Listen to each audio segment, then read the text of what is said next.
Music is everywhere on the Central Coast. Sometimes I'll record the band and it's just, everything's just gelling. The energy is there, the audience is going crazy, and it's just like I'm going, oh wow, this is perfect. But what's it like to try and make a living as a working musician? Why do you think that there might be a perception that some venues take advantage of such a high amount of acts in the area? Because some venues do. When it comes down to it, being on stage is still a business. I know there's people out there that is their main job. So I feel like we have to all stick together because the business people sometimes don't see that and take advantage of the passion that people have for music.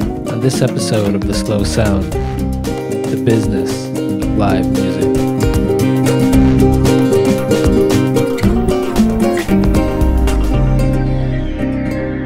There are hundreds of musicians and venues in SLO County and the Central Coast, offering a little something of everything for everybody. There's so many different venues on the Central Coast that the music scene here has really exploded in the last 8 or 9 years. There's probably more happening on the Central Coast musically than maybe in LA.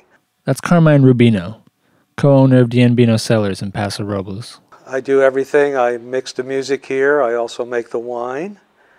And I wash glasses when I'm not busy. Carmine has grown up with music his whole life, and even has a family band. My nephew plays saxophone, I play bass. One of my sons plays keyboards, my other son's a drummer. My daughter-in-law sings, and my nephew plays sax. He's also spent a full career as a sound engineer, recording many projects. I did Dirty Dancing. And also winning an Emmy for his recording work with the hit show Deadwood. That's how I made my living, playing music. And that's what we're exploring today, trying to make a living playing music, combining a creative passion with a profitable business. What I find is that different gigs pay different amounts. That's Matthew Kim of the local music duo Matthew Kim and Donna Lou. Sometimes they have a set fee for a band that has 4 or 5 members. Sometimes they pay gigs for a duo, like which I'm very familiar with Donna and I. So I feel like the reimbursement can be good and positive at more established places.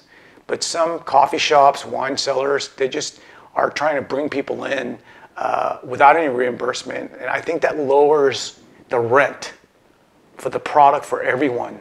And with musicians trying to negotiate for the most pay and venues trying to get the most value for their buck, there can be contentious relationships at times. But Carmine Rubino of D'Ambino Cellars says he tries to mitigate those contentions by putting in the effort he can as the venue. Being a musician and through the years working different bars and venues, you know, I know how the bands were treated, so we try not to carry that on. Being an owner, we've been there, so we try to make it as comfortable as possible for the musicians. And if they're comfortable, it's going to reflect their performance. And the performance is what keeps this relationship between musicians and venues going. So Carmine thinks a good-sounding band helps with good business.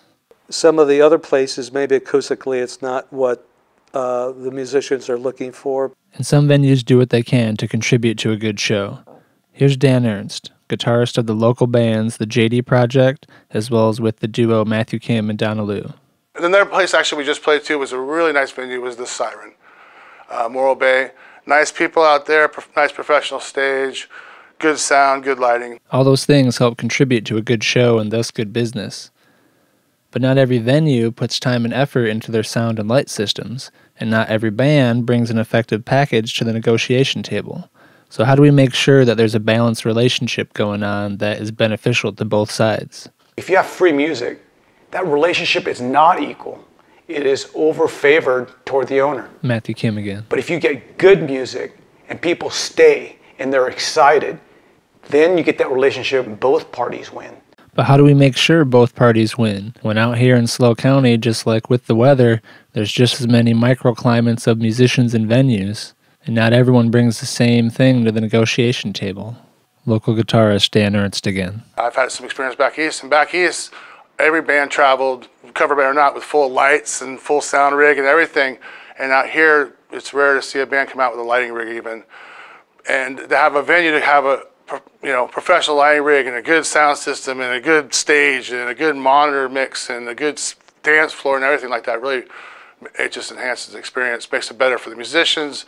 They're probably going to perform at a higher level, makes the experience for the customer better because they can dance, it sounds good, looks good, exciting and stuff like that. So definitely, if more venues did that, I think more venues would have success. Only... If you're a band and you're in a venue, you're there to make them money. And Monty Schaller, promoter for the Siren in Morro Bay, would agree. Truly, at the end of the day, it is about the revenue and selling tickets. Everyone wants their efforts to be successful and profitable, but as Matthew Kim emphasizes, I want them to obviously be successful at their business. But at the same time, I want them to be so successful that they cover our stipend and also make money on top. and as Dan Ernst says, the band is just as responsible for making that success happen. For the musicians to put themselves in a situation where the venues want to hire them, there again, you've got to bring something to the table that's going to bring them money, because this whole thing is all about the bottom dollar. Unfortunately, I play music because I love it, but these venues, they want to make their money.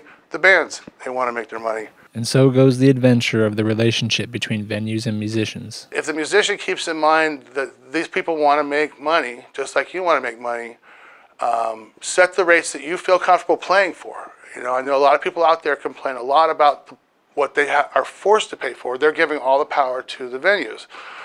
You have worked your heart, we all have worked as musicians many, many hours of practicing to get to a point where you're a performing musician, right? That is, you can't put $20 an hour on it, you can't put $50 on it, you can't put $1,000 on it. It is what it is, it's priceless.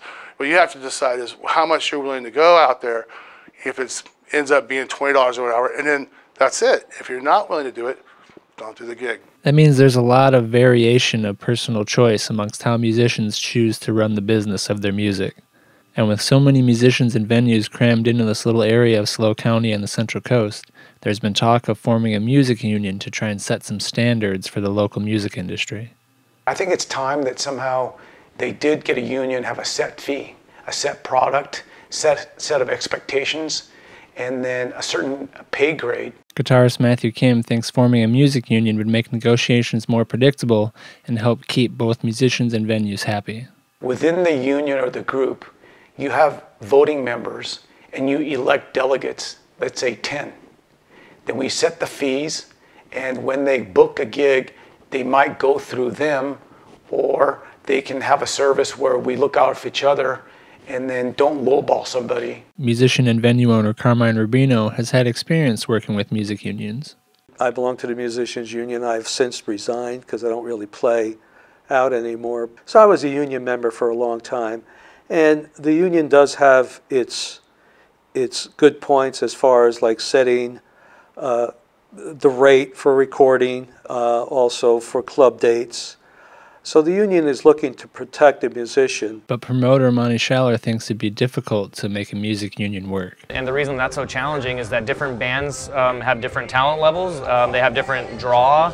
There's some venues that they're a better fit for than others. A band that might be a good fit for Sweet Spring Saloon might not be a great fit for Tooth and Nail. And so they need to be paid and booked accordingly. And with his 30-plus years of performing experience, guitarist Dan Ernst has some advice on that. Typically what you have to do is fit the band to the event or the venue. But Monty thinks if there was a music union, that would decrease opportunities for musicians.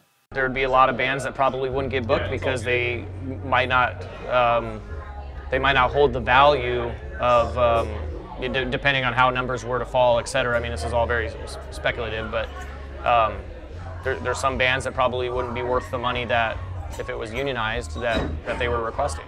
And Carmine says venues might choose to be union or non-union only. They would hire union musicians, and then if you were not union, then they would say, well, you can't perform at this place. I'm not sure if that still holds true, but in my day it did. And what if a performer wants to play at a venue and maybe they can only afford a certain amount of money, but the union or all the musicians agree this is the rate. So what does that person do? Not take the job because it's lesser rate because maybe the owner can't afford that. So that's all these little things. And I mean, is everybody going to hold firm on a certain rate? And what is that rate? And how do we determine a rate that accommodates so many different acts? Here's Monty. If there were a flat rate for an artist or a band, you know, it'd be difficult to manage that. You have duos, you've got 9-piece bands floating around town, you have bands that have a history of doing events that are worthy of selling a couple hundred tickets at $10 a pop, and you have some bands that play background music at a winery, you know, and for them to all advocate that they deserve a certain rate or something like that, I think is, again, it would be logistically very, very difficult to do. But guitarist Matthew Kim really believes that having a music union would benefit both musicians and venues. If you had a union and had a list of artists, what they can do, you can look up video clips, you can see previous gigs, then he wins because his job becomes easy and easier for him to book. To other business owners would make it efficient, it would be site selective, and they would enjoy the product more. And so everybody wins. You would not only give it a better product and more predictable for the purchasers of the business, but it would be it'd be the kind and fair thing to do. He feels that most other industries will have some sort of a set rate, but Monty Schaller thinks that there will be individual variation in any industry. You might see that in a different industry. One dentist might be better than the other, but maybe he paid more for a billboard on the main street and he gets more customers that way, etc. And maybe he's busier, maybe he makes more money. And so maybe he's a smarter business person than he is a better dentist. And that definitely translates into musicians as well. I've seen musicians that walk around and tape posters up on the telephone poles. Not many people do that anymore. And a lot of people don't promote their events because they have five events happening that week. You look at the bands who want more money, but they play free gigs 3, 4, 5 days a week. So it has a lot to do with musicians finding a niche and knowing what they're willing to accept. Like Dan Ernst says. I see the people who seem to feel like they know what they're doing, they're there to make the place money. Those people are working. The other people I think feel like they're getting cheated and they're playing gigs for what they don't think it's worth, and that's where it is. I believe it's a personal line that you have to say, okay, I'm willing to do this or I'm not willing to do this. And just like venues have to specialize in order to be successful, so do bands, says Monty Schaller. If they want to make more money, then they need to potentially work on ticketed events more often. Dan Ernst can attest to the success of working special events, and his bands in the past have even worked just for the door cover charge. On some nights, we'd make $1,200, $1,400, and just kill it. But that was the arrangement we had with the bar. We also would keep the bar packed, and their booze was flowing like crazy. But being a musician out here in SLO County offers its own challenges for musicians trying to regularly play ticketed events, as Monty Schaller says. If they want to do more ticketed events, they need to unsaturate the market. But with so many opportunities, that might be hard until each band and venue can find the perfect formula of scheduling. And there's a lot of activity happening right now between musicians and venues, but not a lot of communication expressing what each side wants. So some feel it would be nice to have a yearly get-together. We should have like an annual convention in San Luis. Matt Kim. Of just local musicians.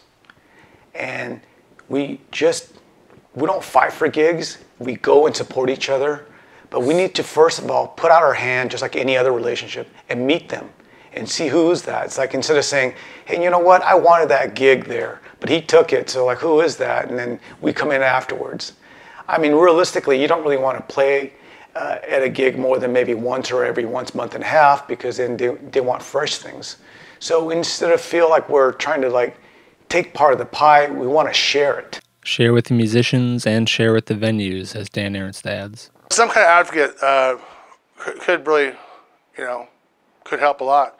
Like that music comm thing, something like that, where you can get the venue people together and the musician people together and kind of say, okay, this is about business, making money. This is what you're supposed to do as a musician, blah, blah, blah. Okay, this is what we're expecting. Okay, here, now we're all on the same page. Let's go forward. And Matt Kim. And then I think everybody will win, because then we'll be tighter and then we'll be better able to like make decisions together. And working together is how everyone wins. So how do we work together better? Here's Carmine.